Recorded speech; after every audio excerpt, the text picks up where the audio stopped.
Assalamualaikum warahmatullahi wabarakatuh. Selamat pagi anak-anak, salam sejahtera untuk kita semua. Sebelum kita masuk ke pembelajaran hari ini, alangkah baiknya kita berdoa menurut kepercayaan kita masing-masing. Berdoa dimulai. Amin. Berdoa selesai. Ya, hari ini adalah kita masuk ke materi tentang jaringan tumbuhan. Nah, di sini jaringan tumbuhan ini standar kompetensinya itu siswa mampu menginterpretasi organisasi seluler serta mengkaitkan struktur jaringan dan fungsi pada sistem organ tumbuhan, hewan, dan manusia serta menerapkannya dalam konteks sains, lingkungan, teknologi, dan masyarakat.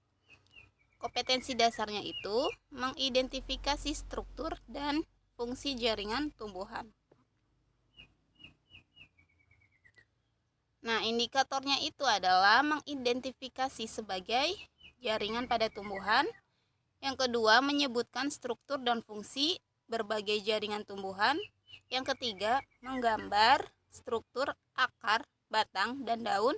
Yang keempat adalah membandingkan struktur akar dan batang tumbuhan dikotil dan monokotil.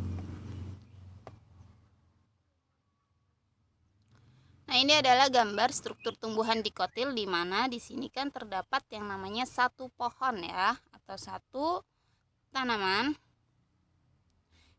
yaitu dimulai dari akar ya. Kalau dikotil kan pasti akarnya tunggang ya. Ya, di sini ada terdapat yang namanya akar, yaitu ada batangnya itu berbuku ya atau beruas. Lalu di situ ada daun ya, daunnya itu helaian petiol atau tunas aksilar. Dan di mana di situ terdapat bunga, lalu ada tunas ujung atau tunas terminal. Nah, tumbuhan itu ada bagi dua, yaitu ada organ vegetatif dan organ generatif. Di mana organ vegetatif itu seperti akar, batang, dan daun. Sedangkan organ generatif ini berupa bunga, buah, dan biji. Nah, jaringan meristem yaitu sel yang selalu melakukan pembelahan atau mempertahankan kemampuan membelah. Yang kedua, jaringan dewasa atau jaringan permanen yaitu sel yang berhenti tumbuh. Nah, di sini ada pertumbuhan dan perkembangan sel di mana sel-sel organisme multiseluler mengalami berbagai modifikasi dibandingkan dengan hewan uniseluler. Spesialisasinya ini adalah merupakan adaptasi terhadap suatu fungsi atau lingkungan tertentu. Contohnya, sel-sel pada daun memiliki kemampuan berfotosintesis, sel-sel akar memiliki kemampuan untuk menyerap air dan nutrisi. Beberapa jenis tanaman seperti batang itu memiliki duri untuk proteksi. Ya. Di sini ada 3 gambar, yaitu ada sel akar yaitu penyerapan, yang B ini sel batang berduri proteksi. Biasanya yang B ini terdapat pada tanaman ya. Contohnya seperti kayak bunga mawar. Nah, di situ kan terdapat duri-duri ya. Lalu yang C ini sel daun berklorofil atau fotosintesis. Selanjutnya di sini ada diferensiasi. Nah, diferensiasi itu apa? Yaitu perubahan struktur atau komponen biokimiawi sel sehingga sel dapat membentuk bagian-bagian tubuh yang berbeda-beda. Nah, ini adalah contoh di mana gambar contoh yaitu tentang teknologi kultur jaringan ya. Ya, contohnya itu tumbuhan berasal dari sel embrio biji yang kemudian mengalami pertumbuhan dan perkembangan sehingga membentuk bagian-bagian tumbuhan seperti akar, batang, dan daun. Ini adalah proses di mana kultur jaringan. Lalu selanjutnya ini ada jaringan meristem, di mana jaringan meristem ini terdiri atas letaknya. Ini meristem apikal, meristem lateral, meristem interkalar.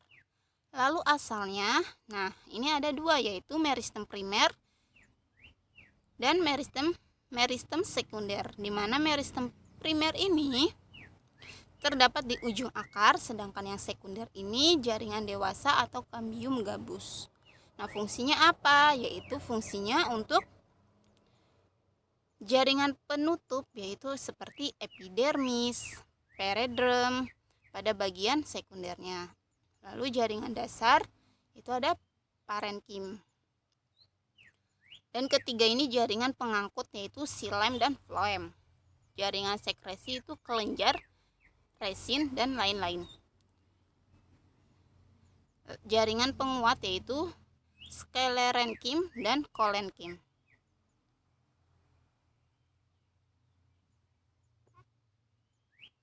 Nah, ini adalah ciri-ciri jaringan meristem ya. Yang pertama ini ada sel-selnya selalu membelah. Yang kedua, bentuk dan ukuran selnya sama. Yang ketiga, kayak protoplasma. Yang keempat, dinding selnya tipis. Yang kelima, isi sel tidak mengandung kristal dan cadangan makanan. Yang keenam, vakuola atau rongga sel belum ada atau sangat kecil. Nah, ini adalah jaringan meristem dibagi menjadi dua macam, yaitu ada jaringan meristem primer dan jaringan meristem sekunder. Nah, ini jaringan meristem primer di mana ya terdapat gambarnya.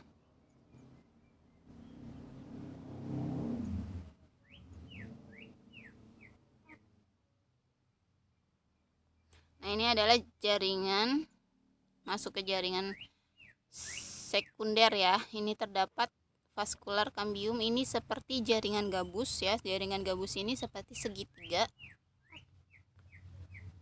Lalu selanjutnya ini ada jaringan dewasa ya. Jaringan dewasa ini jaringan yang selnya telah berhenti tumbuh.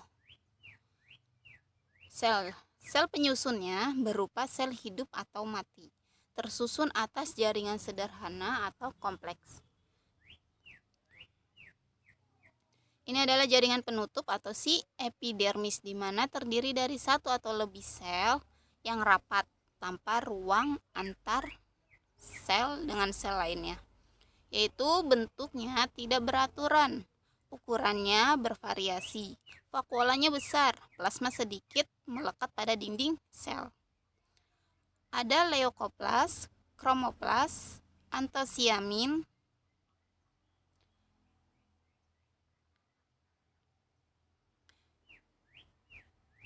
dan kloroplas. Fungsi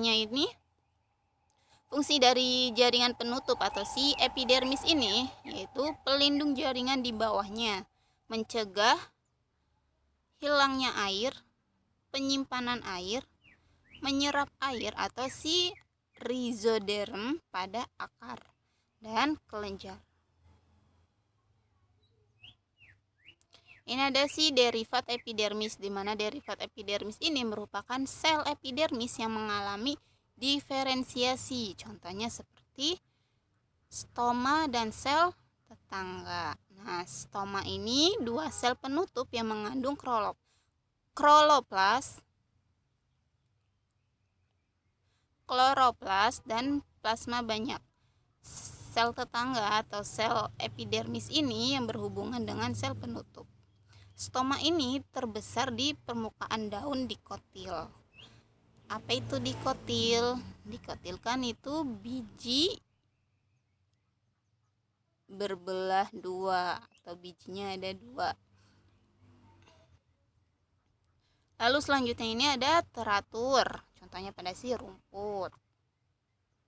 Nah, ini ada stomata, di mana stomata ini ya, di sini terdapat dua gambar, yaitu ada stomata membuka. Jika stomata membuka, maka si stomatanya ini dia akan agak melebar ya, sedangkan pada si stomata menutup dia ini akan Ya, pada menutup berbedanya vakuolanya ini pada si stomata menutup ini kecil ya, sedangkan yang membuka ini dia ini besar.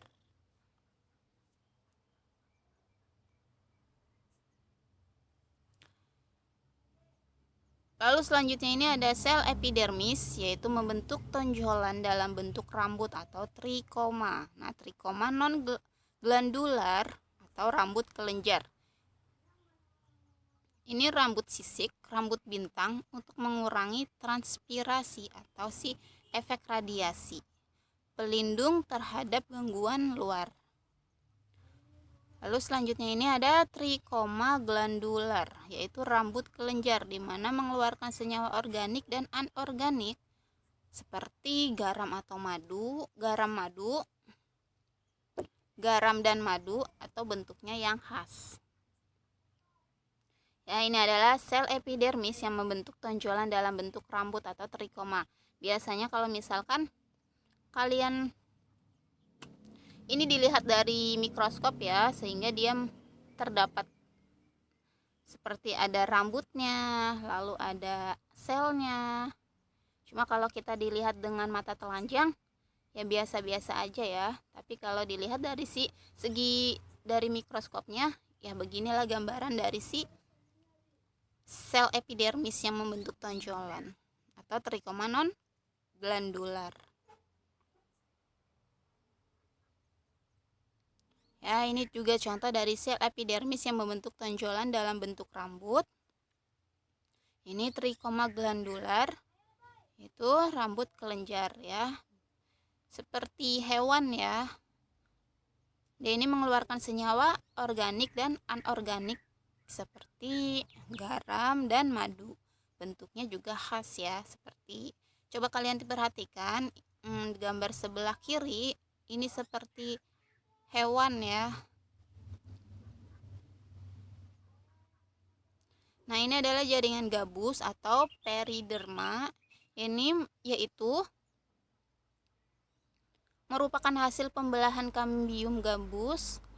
Selnya mati, penebalan dindingnya dari suberin atau besar berdinding tipis, pipih berdinding tebal. Isinya yaitu kristal atau tenin, yaitu kaku atau elastis. Dapat juga terdapat di bagian tubuh yang luka dari parenkim. Jadi dari parenkim menjadi kambium gabus. Nah, ini adalah si endodermis ya, dimana endodermis ini terdapat langsung di bawah lapisan epidermis, yaitu penebalan dinding sel dari suberin dan lignin dengan bentuk pita atau pita Kaspari. Irisannya ini melintang membentuk U ya.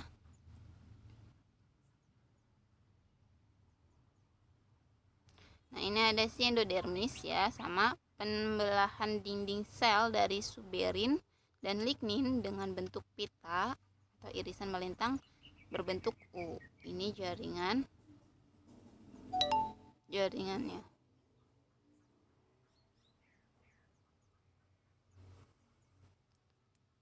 Nah, ini ada jaringan dasar, di mana jaringan dasar ini meliputi parenkim, berasal dari sel hidup yang bentuk, ukuran dan fungsinya tidak sama, tapi tidak terlalu mengalami yang namanya spesialisasi. Bentuknya itu bulat, memanjang atau bintang. Nah, ini adalah parenkim palisade atau silindris memanjang. Lalu yang kedua ini parenkim bunga karang tidak beraturan. Yang ketiga parenkim bintang. Yang keempat parenkim lipatan, dan yang kelima ini parenkim membulat. Ini adalah jaringan dasar. Nah, fungsi dari jaringan dasar itu sebagai penyimpan cadangan makanan, penyimpan air, itu parenkim, asimilasi, parenkim menimbun, dan lain-lain. Yang ketiga ini kemampuan memperbanyak diri sangat penting untuk memperbaiki jaringan rusak. Ini adalah fungsi dari jaringan dasar.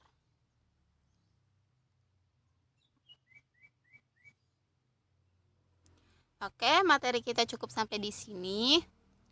Jika ada pertanyaan, nanti kita diskusi di dalam Google Meet atau Zoom ya. Nanti akan Ibu berikan. Terima kasih. Wassalamualaikum warahmatullahi wabarakatuh.